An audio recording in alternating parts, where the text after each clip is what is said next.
अस्सलामुअलैकुम। आज हम सीखेंगे टाइपिंग मास्टर को इंस्टॉल करने का तरीका। सबसे पहले अपने माई कंप्यूटर में जाएं जहां पर आपके सॉफ्टवेयर मौजूद हों।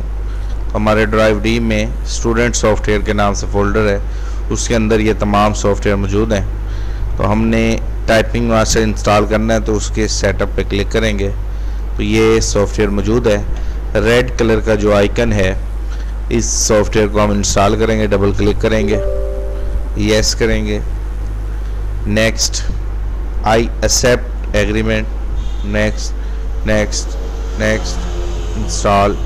तो ये गिनती के 4 से 5 स्टेप्स हैं, हमारा टाइपिंग मास्टर सॉफ्टवेयर इंस्टॉल हो जाएगा।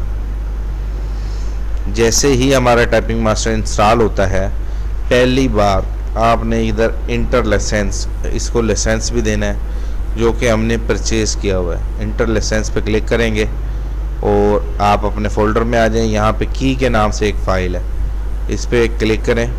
ठीक है, ये की पे, तो ये जो की है डॉन मोए, ये इसको कॉपी कर लें और अपने उस सॉफ्टवेयर में आए जहाँ पे आपका सॉफ्टवेयर इंस्टॉल हो।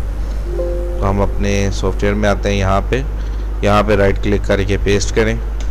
फिर दोबारा जाएं अपनी उसी फाइल में जहाँ पे आपकी ये फ़ाइल पड़ी है, यहाँ से इसकी प्रोडक्ट की यानी कि पासवर्ड को कॉपी करें और टाइपिंग मास्टर के सॉफ्टवेयर में जाएं।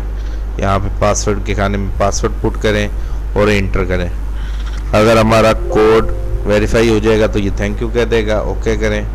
अभी हमारा सेटअप रेडी है। अब अपना यूज़र नेम लिखें और अपने कोर्स का आगाज़ करें। तो ये लाइफ टाइम के लिए आपका कोर्स रजिस्टर्ड हो गया। अमूमन क्या होता है, जो लोग प्रोडक्ट की नहीं देते उनके पहले 2 लेसन चलते हैं, बाकी सारे लॉक होते हैं। वो इसलिए लॉक होते हैं कि उन्होंने की को परचेज़ नहीं किया होता। अब ये देखें, हमारे सारा कोर्स डिटेल के साथ चल रहा है। जो एक्सरसाइज भी आप करना चाहें आप अपनी प्ले कर सकते हैं। तो ये था टाइपिंग मास्टर को इंस्टॉल करने का तरीका। उम्मीद करता हूँ आपको ये चीज़ समझ आ गई। थैंक यू, अल्लाह हाफिज़।